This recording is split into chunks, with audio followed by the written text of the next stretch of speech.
जयंत चौधरी जी का धन्यवाद देता हूँ।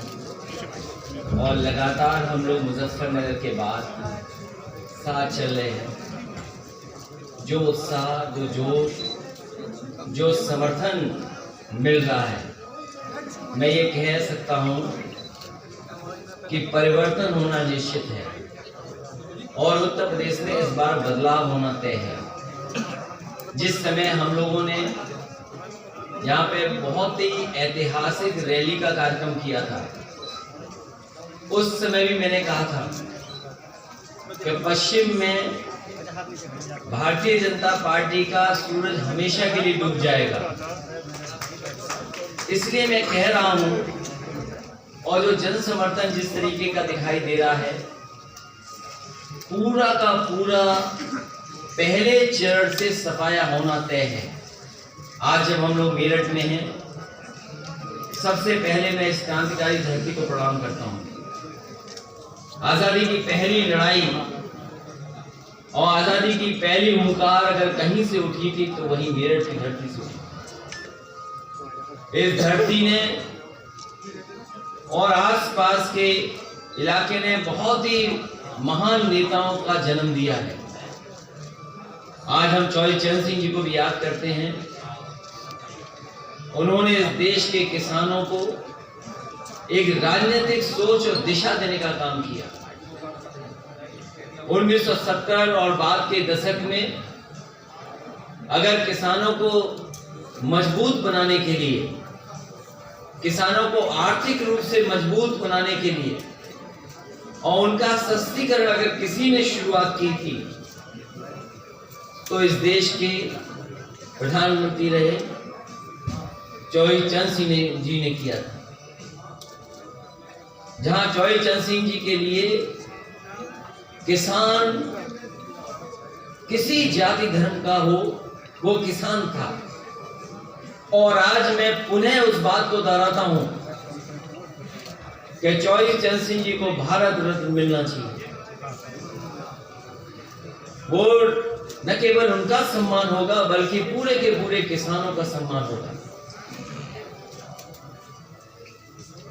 हम और जयंत चौधरी जी मिलकर के जो इस देश की हमारी पहचान रही है, गंगा जमुनी तहजीब, सदियों से हम लोग मिल करके रहे हैं। जो नकारात्मक राजनीति करते हैं उसका सफाया करना है, जो निगेटिविटी की बात करते हैं, निगेटिव पॉलिटिक्स कर रहे हैं, उनको हम दोनों मिलकर के पॉजिटिव पॉलिटिक्स और सकारात्मक दिशा में ले जाने का काम करेंगे। भारतीय जनता पार्टी को जहां अपने वादे याद रखने चाहिए, ये भारतीय जनता पार्टी के वो लोग हैं जिन्होंने कहा कि किसानों की हम आय दोगुनी करेंगे। अगर आज की महंगाई में हम देखें तो जहां कमाई आधी हुई है, महंगाई दोगुनी हुई है, तो सोचिए कि किसानों के परिवार में खुशहाली कैसे आएगी। गन्ने का भुगतान हो, महंगाई कम हो, समय पर खाद मिले, डीएपी मिले, कीटनाशक दवाइयां समय पर मिले, कम कीमत की हो। डीजल पेट्रोल की जिस तरीके से कीमत बढ़ी है और जिस तरीके से भारतीय जनता पार्टी के गलत फैसलों से गरीबी बढ़ी है, अगर हम उन्हीं का दावा माने, उन्हीं के आंकड़े माने, तो वो कहते हैं कि 80 करोड़ लोगों को हम राशन दे रहे हैं। हमारे किसानों को, हमारे गरीबों को ये मजबूर बना रहे हैं। जहां इन्हें खुशहाली के रास्ते पे ले जाना था, वहीं आज गरीबी के रास्ते पे ले जा रहे हैं।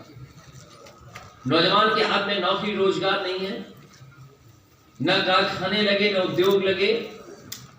और जिस समय सरकार की सबसे ज्यादा मदद की जरूरत थी, याद कीजिए वो लॉकडाउन का समय, जिस समय सरकार आगे आती, मदद करती मजदूर भाइयों की, इस सरकार ने मजदूर भाइयों को अनाज छोड़ दिया।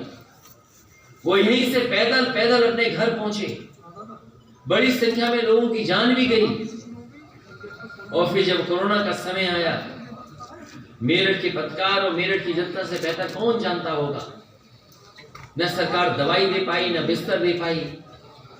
ऑक्सीजन के लिए जो मारामारी हुई, गरीब को लगा कि रेमडेसिविर जैसा इंजेक्शन उसके परिवार की जान बचा सकता है, दवाइयों की कालाबाजारी हुई।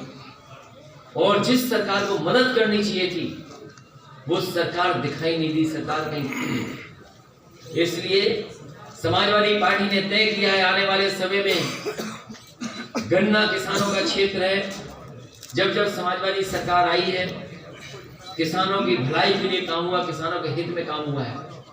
समाजवादी पार्टी और आरएलडी ने तय किया है कि किसानों का 15 दिन में भुगतान होगा गन्ने का, और चाहे हमें अलग से कॉर्पस फंड या फार्मर्स रिवॉल्विंग फंड को बनाना पड़ेगा तो बनाएंगे।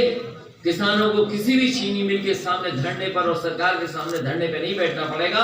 किसानों को गन्ने का भुगतान सरकार से कराने का काम और चीनी मिलों से करने का काम करेंगे। वहीं 300 यूनिट फ्री, सिंचाई पहले की तरह फ्री, और जो हमारे सरकारी कर्मचारी जिनकी पुरानी मांग रही है कि उन पुरानी पेंशन बहाल हो, हम अपने तमाम कर्मचारी साथियों को कहना चाहते हैं समाजवादी सरकार बनेगी तो पुरानी पेंशन को बहाल करने का काम सरकार में होगा। ये समाजवादी और आरएलडी दोनों के लोग आपको भरोसा दिलाते हैं। इसलिए हम दोनों साथ आए, गठबंधन के हमारे साथ प्रत्याशी हैं। मैं एक बार सभी प्रत्याशियों के लिए आपके माध्यम से मेरठ की जनता से अपील करता हूं कि इन सभी को ऐतिहासिक जीत दिलाइए। ऐतिहासिक जीत दिला करके उत्तर प्रदेश को पुनः विकास के रास्ते पर ले जाने का काम करें, पुनः खुशहाली के रास्ते पर ले जाने का काम करें। इस सरकार ने हर वर्ग के साथ धोखा किया है, इसलिए सबसे पहले सरकार में रहे पूर्व मंत्री शायद मंजूर जी की मदद करें। रफीक अंसारी हैं, अतुल प्रधान हैं, योगेश वर्मा हैं, गुलाम मोहम्मद साहब हैं, मनीषा अहलावत जी हैं, आदिल चौधरी जी हैं। मुझे पूरी उम्मीद है कि आपके माध्यम से मैं मेरठ की जनता से अपील करता हूं कि एक एक प्रत्याशी को ऐतिहासिक वोट देकर के ऐतिहासिक जीत दिलाने का काम करें। साथ ही साथ समाजवादी पार्टी के राजपाल सिंह जिलाध्यक्ष जी का धन्यवाद, मतलू गौड़ जी जो राष्ट्रीय लोकदल के अध्यक्ष हैं, मैं उनका भी धन्यवाद देता हूं। जो इस कार्यक्रम में लगातार कार्यक्रम को सफल बनाने का काम किया, उनका धन्यवाद। और सबसे विशेष आभार मैं प्रेस के लोगों का देना चाहता हूं कि इतनी विलंब से मैं आपके बीच में पहुंचा हूं, उसके बावजूद भी आप बड़ी संख्या में हैं। आपका बहुत बहुत धन्यवाद। और असली हकदार कोई अगर आज है आभार का तो आप लोग हैं।